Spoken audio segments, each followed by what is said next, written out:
भारत के यवन राज्य। भारत पर आक्रमण करने वाले विदेशी आक्रमणकारियों का क्रम है हिंद यूनानी, शक, पल्लव एवं कुषाण। सेल्यूकस के द्वारा स्थापित पश्चिमी तथा मध्य एशिया के विशाल साम्राज्य को इसके उत्तराधिकारी एंटियोकस प्रथम के अक्षुण्ण बनाए रखा। एंटियोकस द्वितीय के शासनकाल में विद्रोह के फलस्वरूप उसके अनेक प्रांत स्वतंत्र हो गए।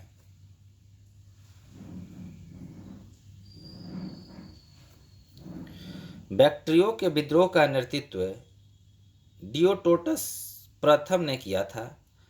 बैक्ट्रियो पर डियोटोटस प्रथम के साथ इन राज्यों का क्रमशः शासन हुआ।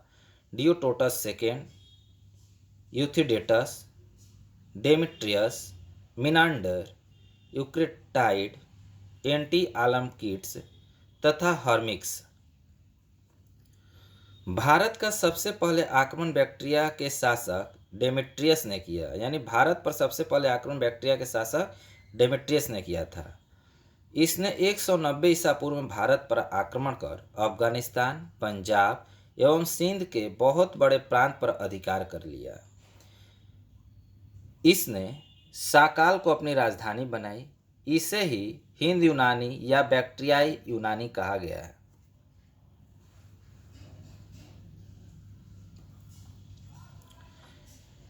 हिंद यूनानी शासकों में सबसे अधिक विख्यात मिनांडर, जो 165 से 145 ईसा पूर्व में हुआ।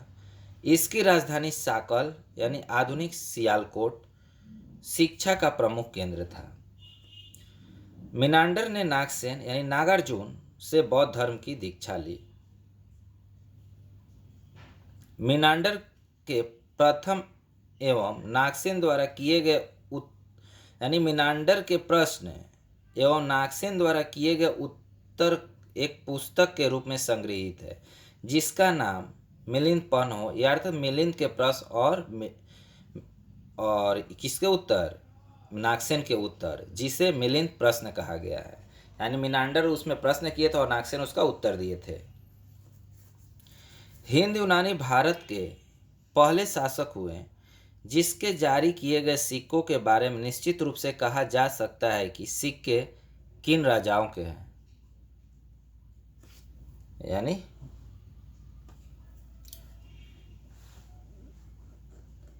भारत में सबसे पहले हिंद यूनानी ने ही सोने के सिक्के जारी किए। हिंद यूनानी शासकों ने भारत के पश्चिमोत्तर सीमा प्रांत में यूनान के प्राचीन कला चलाई, जिसे हेलेनिस्टिक आर्ट कहा जाता है। भारत में गंधार कला जिसका उत्तम उदाहरण है।